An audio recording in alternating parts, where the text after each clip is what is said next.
surprise, I am extremely passionate about helping individuals and organizations understand what their values are. So how do they actually define those words of what they mean? But then the bigger part is, once you know what those are, how can you be really intentional about activating them in your life every day? And so for an individual, when you know what your values are and you can activate them, it gives you a sense of personal alignment, purpose, a sense of grounding. It creates a lot of energy and passion and excitement in your life when you can activate those values. And then if you think about that in an organization, it's the same thing. If your organization has the ability to define their values and then be very intentional about their behaviors and how they're activating those within their people and their processes and their systems, it quickly goes from a nice branded poster on the wall and moves into your culture and the expectations of the way people behave and show up as themselves and as a team. Because the reality is, as human beings, we are a walking, talking, living, breathing set of values, and so is your organization. So it's a great pleasure to be able to join the Hacking HR community. I'm so grateful to be able to be a part of this incredible network of people all over the world. And thank you so much for taking the time to be a part of this conversation with us this afternoon. Because this is a time when our organizations can go really deep into feeling a greater sense of purpose and alignment in the work when they ground in their values. So what does that mean? I think a lot of times people throw out this concept of values and don't really understand why it matters. And I'd love to touch on that before going into our bigger presentation today. And I also have some goodies for you at the end. I encourage you to ask questions if you have questions along the way. Enrique is going to do his best to manage the chat box, knowing he's managing lots of tech today. If I happen to not get your question, please connect with me on LinkedIn and send me your question directly in the messages, and I'll do my best to get back to you within the next day or so. So why does this matter? Why does this conversation matter? For me, this is a conversation that I'm having with companies all over the world every single day. Because oftentimes values are a marketing piece. It seems almost like collateral that people are like, check, got it done, got the values completed. We have some poster designed on the wall. Something looks great on our website. We have all the great buzzwords for our industry right now, so we're good. And what they really are missing is the opportunity to bring those concepts to life, to learn how to integrate them into all of the experiences that people have, from the time that you're hiring folks to make sure they're a fit for those values, to the time that you are coaching and actually letting people go. Because the reality is, if you don't let someone go because they are going against a value, it's not actually your values, it's just a nice idea. Values are something that give us a sense of direction. They are a compass. They are also guardrails and understanding, this is what's expected of me. This is what I can expect from others. In a company, it can also feel almost like this handshake between the individual that's coming onto the team and the organization at large, of saying, this is what we expect. This is what we expect from one another, and we agree. But so few companies are actually using it that way. And in times like today, and over the last couple of months, that we've been going through this incredible upside down experience of not knowing what normal is, values are the things that can keep us grounded along the way. So while you might have to come up with new technology and figure out how to work from home and figure out how to manage children and all the other things that are going on, if you can do that from a place of grounding in your values, your stress is reduced, anxiety is reduced, there's a sentiment of continuity, there's a sense of belonging, and the whole team can really quickly rally around something, knowing what the expectations are on how they get there. And that's one of the things that I think a lot of folks don't understand is around the opportunities in the concepts behind vision, mission, and values. And so I'm going to share just a few slides with you here today in going through the concepts of why does this matter, right? So when we're defining these big things for our companies, our vision, this is what most people know about. It's the why. It's the reason why you're doing the work. Then when you go into the mission, it's the what. What do you actually do? What is the work that you're accomplishing? And your values are the how. So how does that actually get done? What is the way in which this work is accomplished? It's really critical to understand these things because this is what takes you from a nice idea on a poster to an actual experience in the day-to-day workplace culture. This is how I think of workplace culture every single time I'm going into any organization. It's this formula of value times behavior equals culture. So I have to get really clear understanding what are those words that define those expectations of how we show up, and then what is the clearly defined behavior that aligns with those values. That ultimately creates your culture. But on the other side of things, oftentimes people's behaviors don't align with those values. And so the values ultimately have no power. They have no place of being a compass or guardrails, and they're just a nice idea. So the opposite can happen when you have clearly defined values, but then nobody's in alignment with their behavior. And it creates a culture of oftentimes toxic experiences or people not taking other folks seriously because there hasn't ever been a real opportunity to understand what do we all agree upon here in how we get this work accomplished. I often refer to two groups of people within organizations, culture keepers and culture killers. And they're pretty self-explanatory by the name.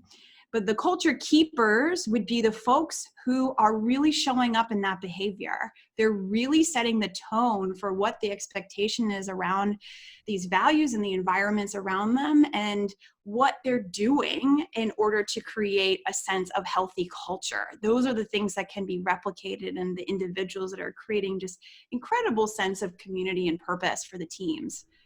But on the other side, there's those culture killers. And those are the folks who maybe they're high performers in getting certain aspects of their work accomplished, but they don't care how it gets done, right? They might throw people under the bus. They might feel like they don't have to be as accountable as others. They might think they can act any way they want to act, and irregardless of how it impacts other people's feelings. And unfortunately, you could have a whole team of culture keepers and feel really incredible about those dynamics. And all it takes is one culture killer to come in and really can wipe out that whole experience. So I really encourage you to behavior is being tolerated that goes against the organization's values and how you can use that as an opportunity to reset and ground. Now, having said that, I want to be realistic about where we are in the world today. This is not a time to be reprimanding people for having a bad day when you know that it's not normal for them. But it is a time to be curious and sit down and ask questions and get into a place of agreement with each other on what it means to be a culture keeper and someone who can really maintain and uplift those positive aspects of the organization. So again, because we're going through such a time of high stress and anxiety, we have to be more empathetic in that people are going through things they've never experienced before. But within reason, they cannot use that as an excuse to hurt others in the organization as a result. But then if you think about this on the opposite side, which I'm going to share some examples with you in a moment, there are just some of the most amazing things happening with teams right now because they are all rallying together and knowing that they need to do this as a team. So some organizations, and I'm sure some of you on the line here now, you might have clearly defined values. It might be already written out. They might look like some of the words here. And there's some organizations who have values like people first, or we get done, or I'll go until it's over, right? Sometimes people have phrases that they use as their values, but if you look at those kinds of phrases, you can distill them down typically to some of these words.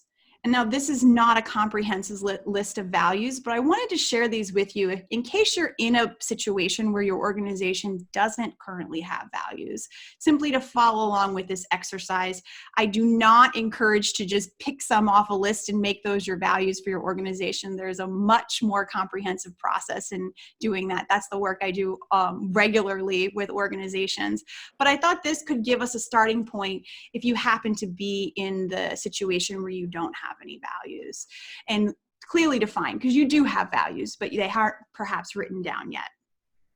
So if you think about these concepts and these words, this is a really powerful thing to start considering.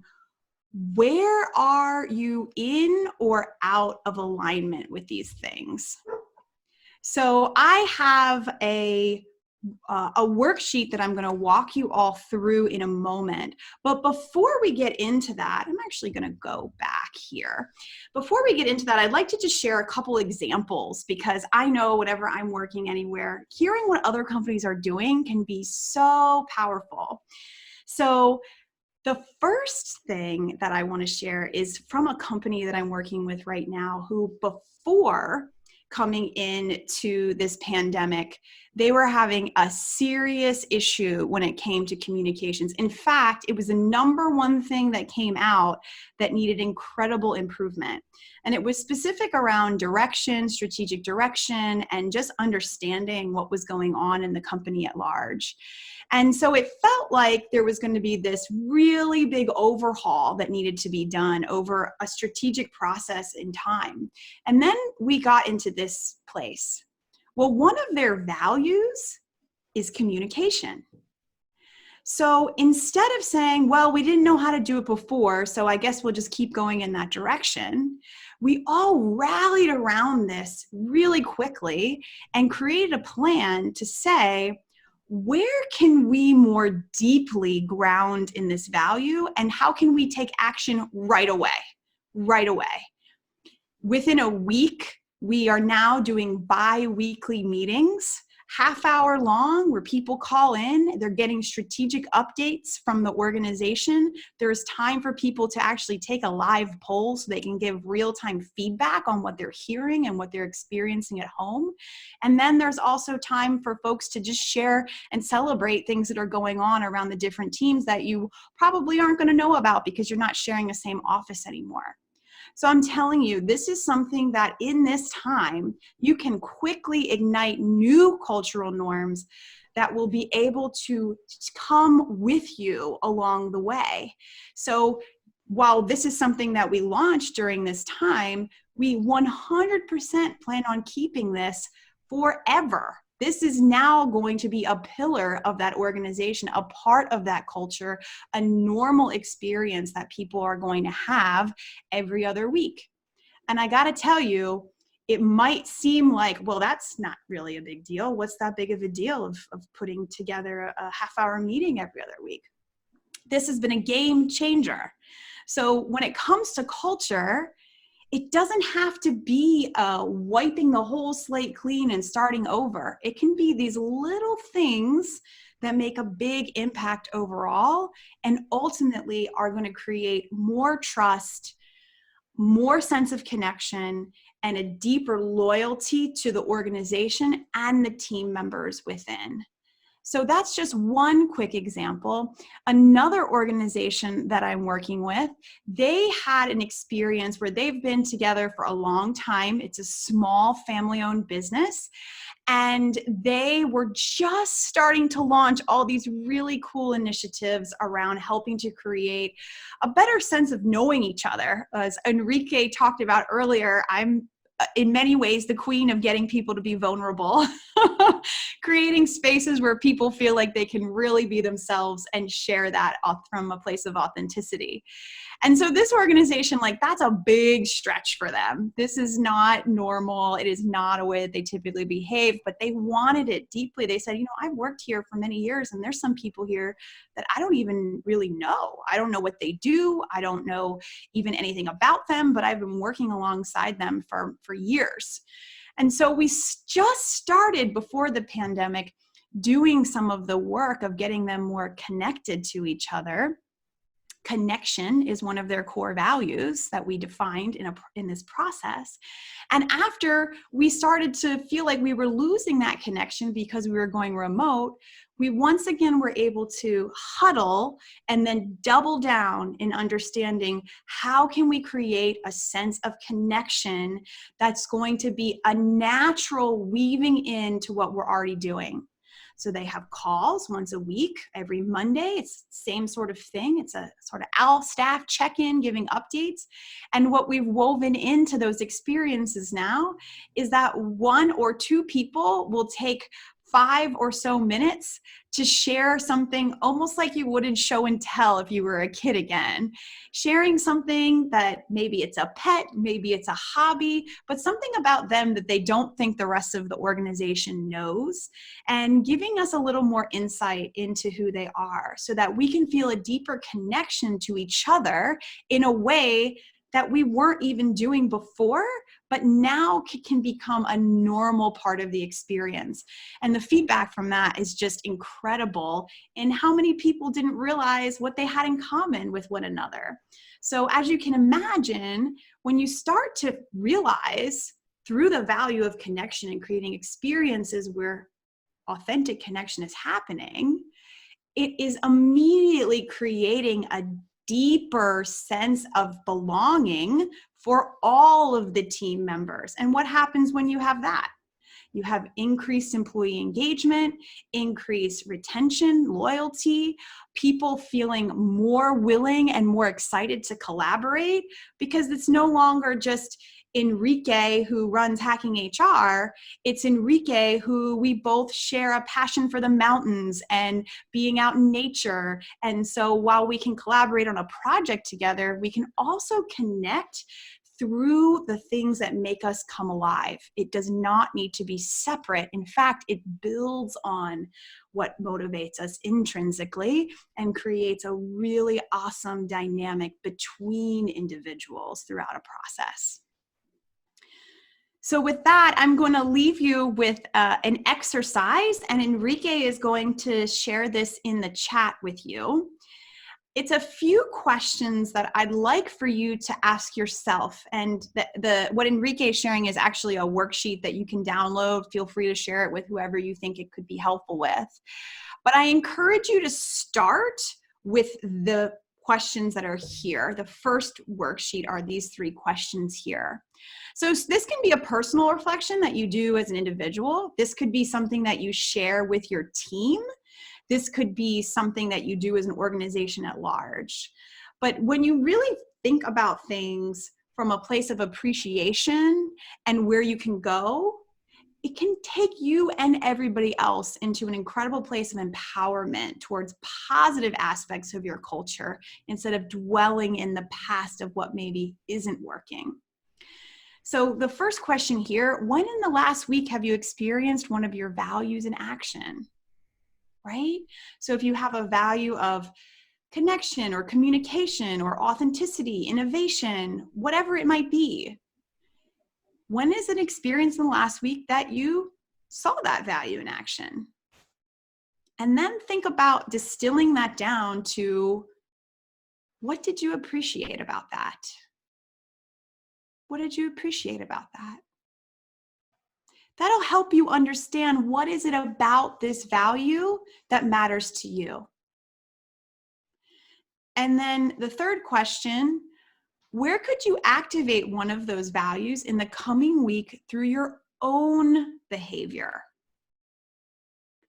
This is really where it comes down to making meaningful change in culture.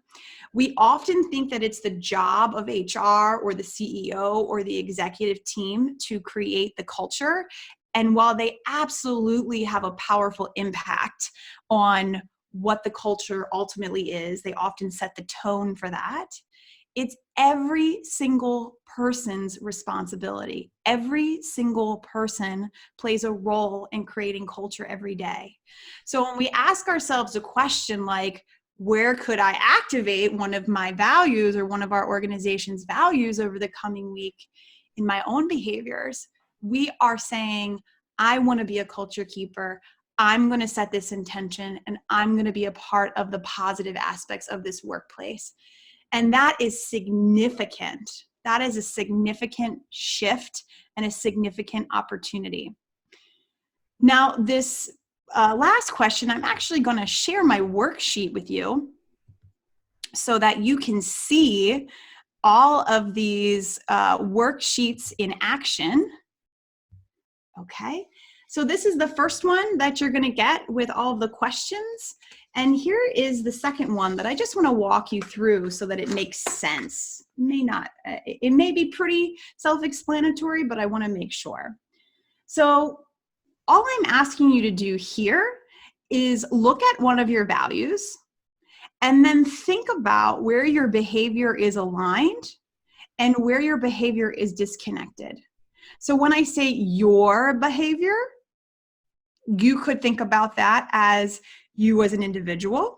You could think about that as your team, or you could think about that as your organization at large. Depends what direction in which you want to use this.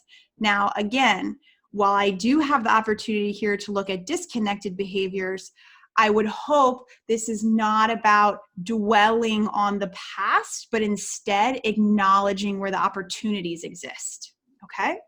So let's just walk through one example here. So if we had the value of, you can just go with connection. What is some aligned behavior? So I can build off the example that I gave a moment ago. So we can say weekly show and tell, for lack of a better word.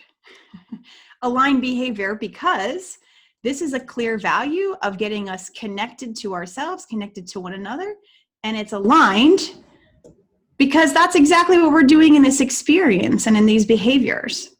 But what's a disconnected behavior? I'm just making this up, but I'm sure many of you can relate. Length of time on email responses.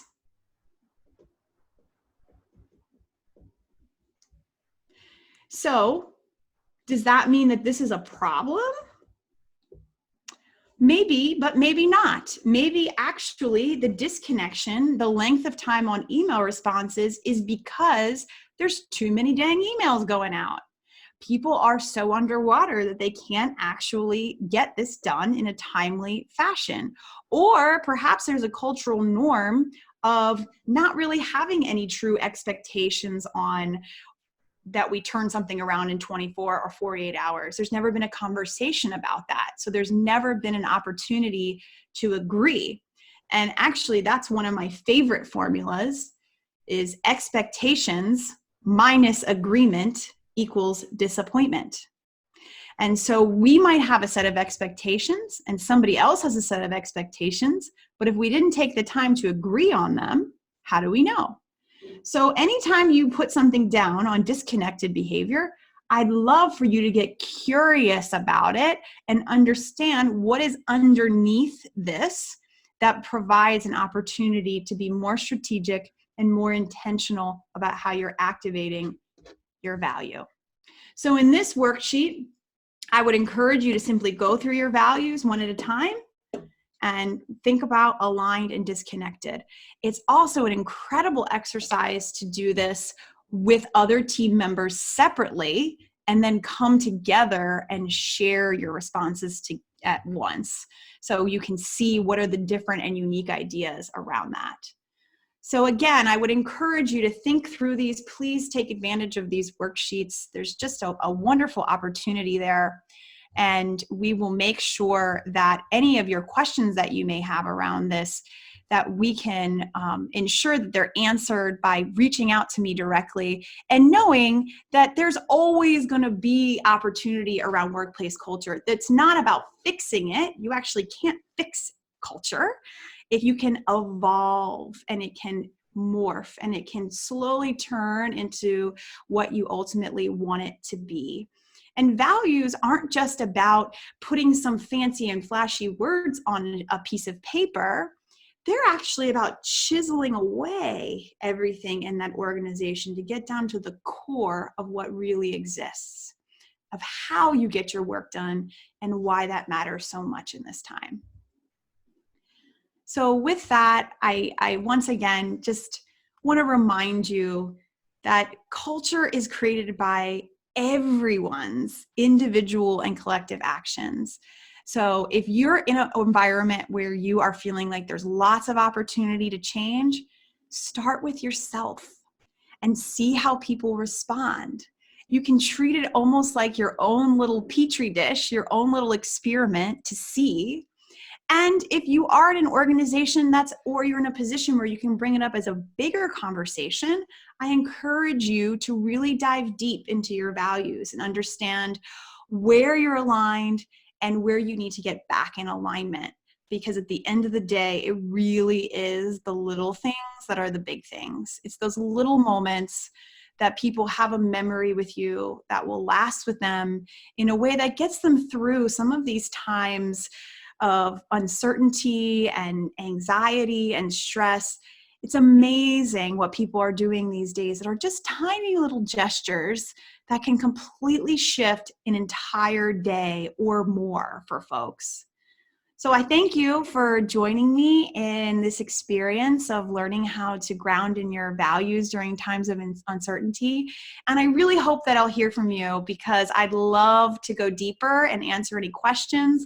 And I'd love to just be connected with like-minded folks who think it's important to understand your values and think that it's important to create environments where people can thrive. So I thank you for being one of those humans and for joining me and Enrique today.